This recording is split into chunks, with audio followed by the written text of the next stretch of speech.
Hello, good evening. Please be seated. How's everybody? Thank you for coming here. तुम्हारे भी हैं कोई आदमी? From where? Right.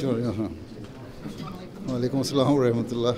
My name is Catherine and I'm from Reuters in Pakistan. One of the things that we report on a lot there is the difficulties faced by the community there. Can you tell me if the community faces any of those difficulties here in the UK at all? No, we are not facing any difficulty here in UK. This is why I am here. Had it been here, I would not have been staying here. We had to leave because, this country is the country where there's a freedom of religion. But in Pakistan, you live there, you know there very well. You have been there for some time.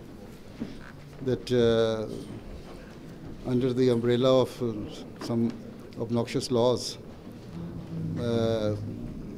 any person can take sword and kill anybody. So this situation is not here, and I hope it will never be here. And I pray it should never be here. Good evening, Your Holiness. Good evening. Good evening. Good evening, sir. My name is Yemi Akunde. I'm from Ben Television. We are the widest reach of ethnic viewers in Europe and in Africa. We have about 30 million reach, and we cater mostly to the African and Afro-Caribbean community. Can I first of all start by saying thank you so much for inviting us here today. I was speaking at my table that this is an eye-opener for a lot of us that are from other backgrounds, coming here to sit down and to eat and talk with you and see what you really represent. Thank you so much for involving other faiths, other denominations. Thank you so much for involving the political parties and divide into this program. This is really, really phenomenal, and I must say it's to be applauded. So thank you so much for that. I would also like to know what more can the media outside of the faith, the secular media, other medias that are not from the same background as you, that do not know this information that you're sharing, what more can we do so that we can push this message of peace forward? Since you are here, you have listened to my speech very well. You can have the copy of it or the recording of it. And I have put the responsibility now on the shoulder of not only to the politicians, not only on the shoulders of influential people, but to the public. And being a media representative, this is your duty to spread this message that the world needs peace in this age, under these present circumstances. So we should all join hands together and fight for bringing peace to the world. Instead of supplying help or aid to those people who are creating disturbance in the world. Can I also suggest that a conference like this should be thrown open more to other media platforms, because we would not have known that this is happening? We tried to advertise as much as we could, but the media did not respond well. Okay, now that we know, now that I've attended, I'm sure that a lot more people, a lot more media partners will be willing to come on board. So I think when of peace. If you cover my speech, more media will be attracted, inshallah. All right then, thank you, and well done, sir. Very well done, Your Holiness. Thank you. Yes, please. Assalamu alaikum, Your Holiness. I'm Dragala Sisi, and I work for the Nigerian media. Nigerian? Yes. Because we are the largest in the magazine of the ethnic minority, and the name of the newspaper is called Trumpet Magazine. My question is very simple, sir. I want to know your main tips, advice. I want to know your main advice for the youth of this country that are being radicalized to go and fight in Syria. Because I want to know why. Because why are they doing that? The first what advice do their parents? My first advice is for the government to create proper job and activities for the youth who are being radicalized here and going to Syria or Iraq, then you see they are frustrated people. They are being misguided by their clerics, their mullahs or whatever it is. So if they should try to teach, to learn the true teaching of Islam. As I've quoted so many verses, there were some few examples. It is not the total verses which the Holy Quran contains in it. There were a few examples. So you see, if you read the true teaching of the Quran, being a Muslim, then you can never be radicalized. How can the government now stop the funding of the people that are fighting? Because in Syria, how can we? ISIS. How can we stop funding? Yes. How can we now stop? How can we stop? Yes. How can we? This was the question raised by me. Yes. You should tell me, how can we stop? I'm just trying to ask you. You see, what advice can you give to the government on how to stop? All those groups who are giving help or aiding to these groups or funding these groups are well known. Even the governments know them. So this is why I say, if you are determined to do it, you can use your firm hand to curb this, right? Assalamu alaikum, His Holiness. From Ghana. His Holiness, my name is Ibrahim Kwating from Ghana Broadcasting Corporation. You are going to be given a separate time, I think. Mashallah. His Holiness, I would want to commend you for the effective articulation of the principles of defensive war. I want to commend you highly for the effective articulation of the principles of defensive war in Islam and the need to act with fairness and justice, the renunciation of ISIS, a terror group which you believe is misrepresenting Islam on all fronts, and above all, Islam's rejection of the spread of the religion by force. And my question is, for those Muslims who perpetrate violence using the name of the religion, you have every reason to believe that they are aware of the teachings but deliberately gloss over them. Now, what about our non-Muslim brothers and sisters who are not aware of these beautiful teachings that you have projected to the world today? This is the task which the Ahmadiyya movement in Islam has taken up, right? And we are spreading the message of Islam.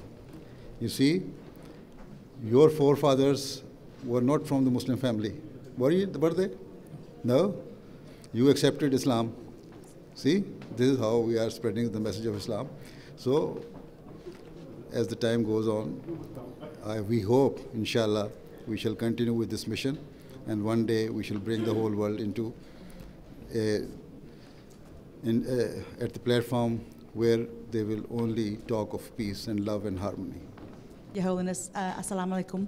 Wa alaikum salam. My name's Linda Bowyer. I'm a freelance journalist based here in the UK, specialising in religious, socio-cultural and political affairs, and very much am an advocate of the work that Ahmadi Muslim community does. I was very proud to listen this evening of your address, which was further underpinned earlier on this summer at your address at Jalsa. So thank you for that, Your Holiness. It was very much welcomed, and it was a message that I tried to get out into the local media. However, none of the many titles would actually take that up. Moving on to current matters, it's agreed that, sadly, the name of Islam is being blasphemed by this pestilence, this evil, which is ISIS. This pestilence, this evil, which is ISIS. Yes.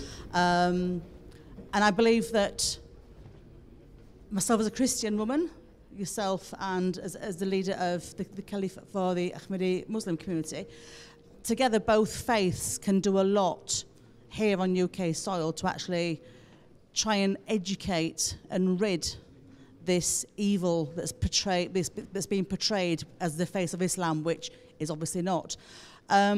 Would you agree that there should be some creation of a framework, either from an organisational perspective, or whether it's from a governmental perspective or from an educational perspective, perhaps actually working with governmental departments, to actually look at outreach work, to educate, not just in mosques with clerics and imams, etc., but at schools, at faith schools, at non-denominational schools, whereby we can actually look to embrace faith, pan-denominational faith, and show what the true face of Islam really is, which is peace. Would you agree that that could be a way forward, and would you see the Ahmadi community being involved in that, and to what extent? You see, we are also doing this task. We are working in Africa, running some schools, and they are secular schools. For your surprise, I should tell you that in our schools, not only Islamic religious knowledge is being taught, but Bible knowledge is also being taught there.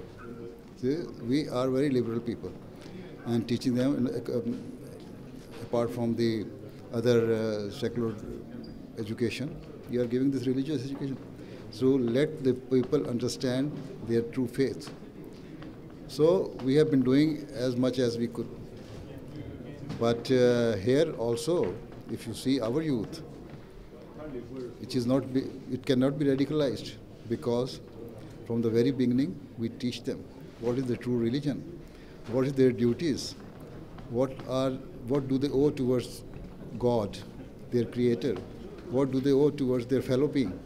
So if they realize all these things, they can never be radicalized. So we have been doing within our limited resources as much as we can. So, but we even try to get some other groups involved in our effort. Do you think that could? Sorry. Do you think that could be something that could be led on a larger level? I fully appreciate, and I'm aware of the wonderful efforts that have been done by the Ahmadi community, kind of locally and also nationally.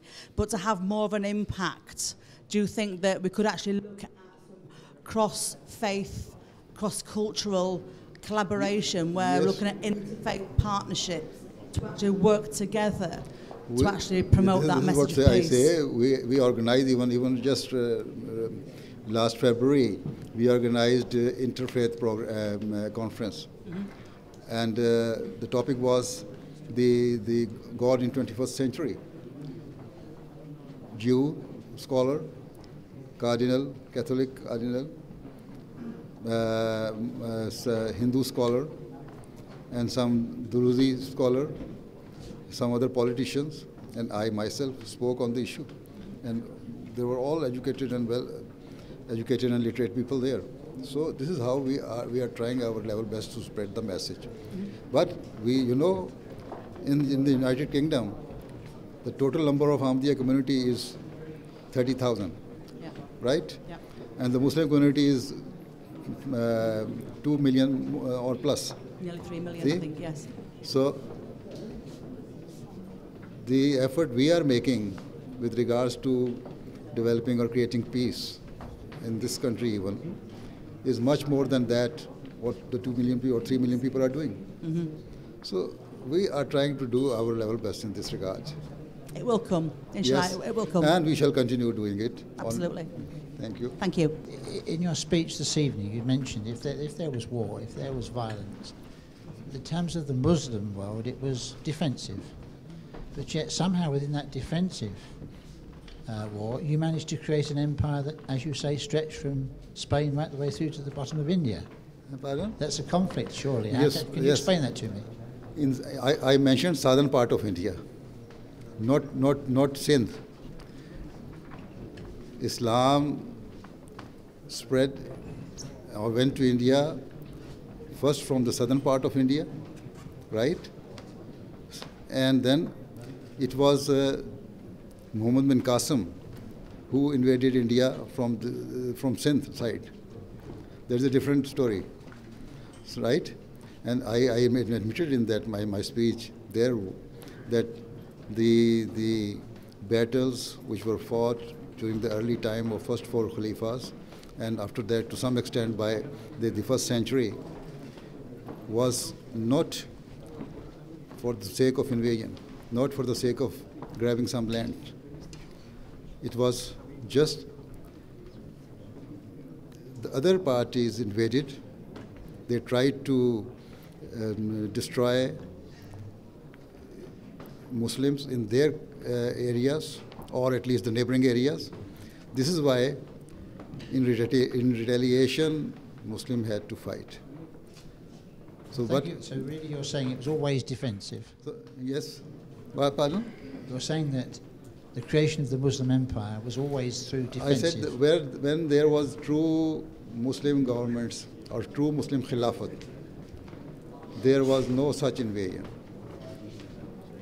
You can never prove from the history. But it will take some time. If you want to prove it, I can argue with. Well, we're definitely going to be talking to you again, sir, but thank you very much for that explanation. Yes. Thank you very much. Can I just add, by the way, we opened a dedicated channel 3 years ago for the Ahmadiyya, and we, as a broadcaster, will continue to make sure that your message is seen by as many people as possible. Thank you very much. Thank you. They're very good, the broadcaster. Your Holiness, I'm Juliet from London Television. Some Muslims think that supporting the Poppy Appeal and honouring the fallen is un-Islamic, whilst the Mahdi Muslims are seen to support the Poppy Appeal. Why is there such a divergence in thinking amongst Muslims?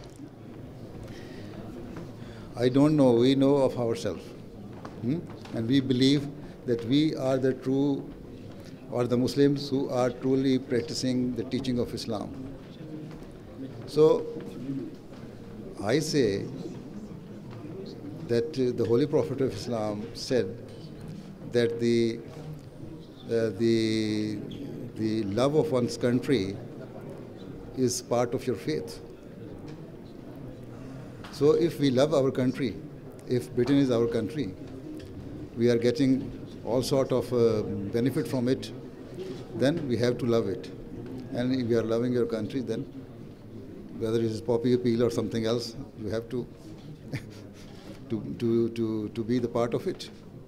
Thank you. I have a further short question. Some Muslim youngsters find it too tempting to be lured by the opportunity into jihad and make war. Why are some educated Muslim youngsters thinking that way? And how can they be helped in Great Britain or from the rest of the world? Yeah. Why some Muslims going to jihad? No. Educated. Educated Muslims. This is what I say. I think I said that they are frustrated people. Some of them are educated but not getting jobs. Just recently there was a news that in the UK the unemployment rate has fallen down to some extent, to a certain percentage. But it also said that the least beneficiary of that unemployment rate are youngs. So if they are not getting a job despite being, despite having education, then there's frustration that is causing them. And if they go to mullahs and go to some other places where they are asked that if you go for to join the ISIS or any other group, you will be given $7,000 as a lump sum, and then some other amount on a weekly or monthly basis. So this is the duty of the government to create jobs for young ones. I know even one Egyptian who is PhD in chemistry. He's not an Ahmadi, but he could not get job in his field, so he's doing some odd job, and he is driving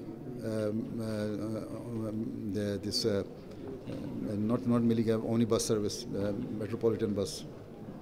Yeah? So after having done PhD in chemistry, this is how he's wasting his potential. So that causes frustration, yes. And that frustration is the cause of it. Well, thank you for your words. Thank you. Hello, my name is Dr. Erica Haag. I am representing the leading Asian newspaper in London and Midlands. I would like to ask you a question about The role of a woman in bringing peace and harmony in this world. Role of women Yeah. in bringing peace and harmony in this world. The basic role is of woman, not one of men. Because the Holy Prophet says of Islam, sallallahu alaihi wasallam, that if a woman teaches and trains her children in a way that they become useful for the society, for the nation, for the country, for their faith, that woman is actually making place in paradise. See, this is the role of woman. What would be your message to the Asian community in London and Midlands? To the message I gave at the end of my speech, that just try to recognize their creator. And the Muslim community should remember that the very first chapter of the Holy Quran says, you praise Allah, who is the sustainer and provider of all of the mankind. If you believe in this, you can never harm anybody. Right? Thank you so much. Satisfied? Okay. Thank you.